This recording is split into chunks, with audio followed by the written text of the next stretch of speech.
नमस्कार दोस्तों, जय जोहार। मैं कौशल तिवारी और बीनिया संध्या में आपका स्वागत है।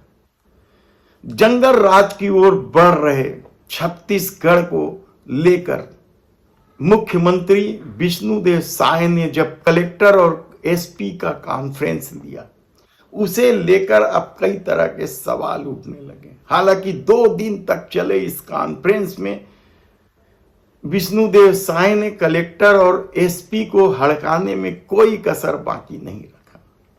दोनों ही विभागों के कलेक्टरों से कहा गया कि शासन की योजनाओं को जमीनी स्तर पर किस तरीके से लागू करना है, उसकी रूपरेखा बनाई जाए और तेजी से लागू की जाए। तो एसपी को कानून व्यवस्था को लेकर हड़काया भी।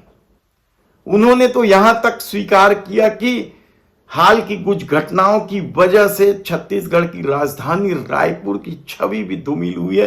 तो दूसरी तरफ उन्होंने सख्त लहजे में कहा जा रहा है कि यह सख्त लहजा था, क्योंकि विष्णुदेव साय अमूमन शांत स्वभाव के माने जाते हैं। यह अलग बात है कि उनका एक गाली गलौज का वीडियो भी वायरल कभी हुआ था। तो सख्त लहजे में विष्णुदेव साय ने कहा है कि यदि किसी भी एसपी के क्षेत्र में नशाखोरी, अवैध शराब, जुआ शिकायत मिलेगी तो एसपी को नाप दिया जाएगा, यानी उन्हें हटा दिया जाएगा। लेकिन इस सब के बीच सबसे बड़ा सवाल तो यही है कि इस कलेक्टर एसपी कॉन्फ्रेंस से गृह मंत्री को दूर क्यों रखा गया। अब धीरे धीरे परतें खुलने लगी हैं कि आखिर गृह मंत्री जो उप मुख्यमंत्री भी हैं विजय शर्मा को किनारे क्यों रखा गया, उन्हें इससे दूर क्यों रखा।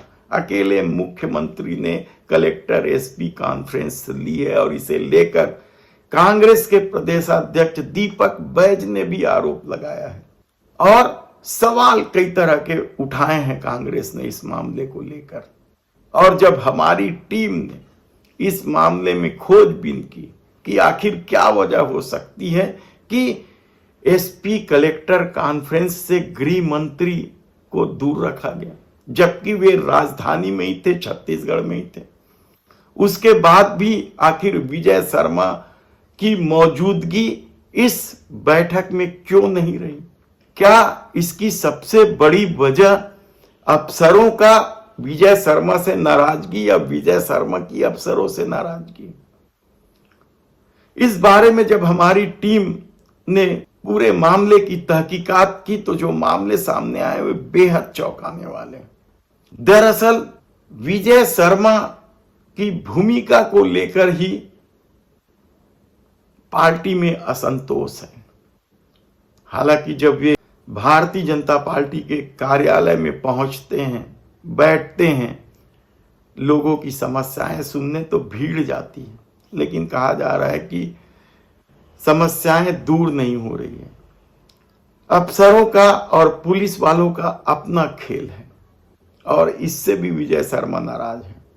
तो दूसरी तरफ अब जो खबर सामने आ रही है वह ताकत दिखाने की बात सामने आने लगी। कहा जाता है कि विष्णुदेव साय अब सब कुछ अपने में समेट लेना चाहते हैं और इसकी वानगी हमने पहले भी बताया था कि किस तरीके से कैबिनेट की बैठकों में या बैठक व्यवस्था में फेरबदल किया गया था। शुरुआत के 3-4 बैठकों में जिस तरीके से मुख्यमंत्री के आजू बाजू दोनों उप मुख्यमंत्री विजय शर्मा और अरुण साव बैठते थे, वह 5वीं-6वीं बैठक कैबिनेट की जब होने लगी तो बैठक व्यवस्था बदल दी गई और अकेले मुख्यमंत्री बैठक लेने लगे और दोनों उप मुख्यमंत्री मंत्रियों के साथ बैठे नजर आने लगे।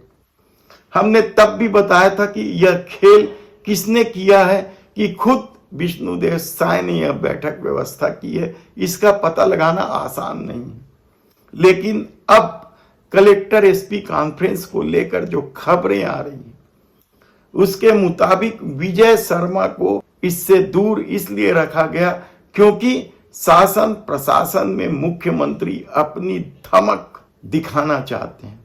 कहा जाता है कि अफसरों के सामने यह मैसेज देना चाहते हैं कि वह रिमोट की सरकार नहीं है और सरकार कैसे काम करेगी इसका पूरा निर्णय मुख्यमंत्री करते हैं। यह मैसेज देने की कोशिश हुई है। ऐसे में जो सुपर सीएम कहलाते हैं ओपी चौधरी की भूमिका क्या होगी?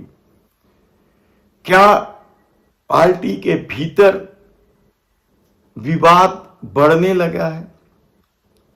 रसमलाई खाने वालों की तो फेहरिस्त है, जो 2 मंत्री पद खाली है उसे लेकर भी असंतोष पार्टी के विधायकों में है।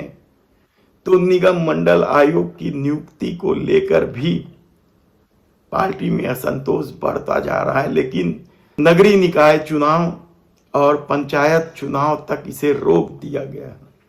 हालांकि चर्चा बीच में यह रही कि गणेश महोत्सव के दौरान घोषणा कर दी जाएगी, लेकिन जो परिस्थितियां बनी हैं उस परिस्थितियों के तहत जिस तरीके से विष्णुदेव साय पर रिमोट से चलने वाली सरकार का तमगा लगा था, क्या उसे उतारने की कोशिश में कलेक्टर एसपी कॉन्फ्रेंस से विजय शर्मा को दूर रखा गया? धन्यवाद।